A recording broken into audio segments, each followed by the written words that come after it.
Narito ang kasunod ng kwento ni Ram at Isabela, Kabanata 2, Pamagatan nating Prinsesa ng Kalsada. Lumipas ang ilang araw mula ng unang pagkikita nila. Akala ni Ram panandalian lang ang eksena ngayon, isang mayamang dalaga na dumaan sa tundo para sa charity, tapos wala na, pero nagkamali siya bumalik si Isabela.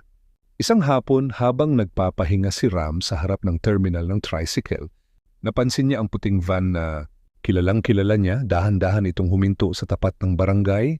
At bumaba si Isabela na cut shirt, jeans at rubber shoes. Wala ang makeup, wala ang bodyguard. Anong ginagawa mo rito? Tanong ni Ram, agad na lumapit Charity ulit. Sabay taas ng kilay ngumiti. Si Isabela, wala lang. Gusto ko lang bumalik, hindi naniwala si Ram. Dahil lang sa mga bata tumanggo si Isabela. Ang sayo, hindi ito inaasahan ni Ram. Hindi siya sanay sa ganitong klaseng babae. Hindi nag-aasta, hindi nagyayabang, at lalong hindi natatakot sa paligid ng tundo. Pero hindi rin siya sanay sa ganitong nararamdaman. May kumikirot sa dibdib niya. Hindi sakit, hindi galit. Pagkailang at tuwa at kabalahat sabay-sabay. Mula noon palihim na bumabalik si Isabela.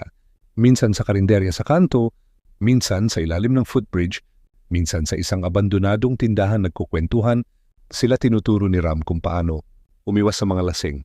Si Isabela naman kinukwento kung gaano siya nainip sa mga party ng mga alta, laging may wine, classical music, at ngiti na peke. Dito anong meron? Tanong ni Ram, amoy isaw, tunog, tricycle at mga taong totoo. Unti-unti nagbukas ang puso ni Ram. Minsan dala ni Isabela ang paborito niyang milk tea at iniabot ito kay Ram. Tikman mo, sikat yan sa Makati. Umiwas si Ram pambabae yan. Ngunit nang hindi siya tinitingnan ni Isabela, tumikim din siya. At mula noon naghahanap na siya nito kahit wala ang dalaga. Hanggang isang gabi habang nakaupo sa rooftop ng isang lumang apartment, tanong ni Isabela, Ram, bakit hindi ka umaalis dito? Tahimik malalim ang tingin ni Ram sa malalayong ilaw ng syudad kasi dito ako pinalaki. Dito ako natutong sumuntok at magmahal, nagkatitigan sila isang sandaling. Parang walang ibang tao sa mundo kundi silang dalawa. At sa gabing iyon, hindi lang halik ang ibinigay nila sa isa't isa kundi tiwala.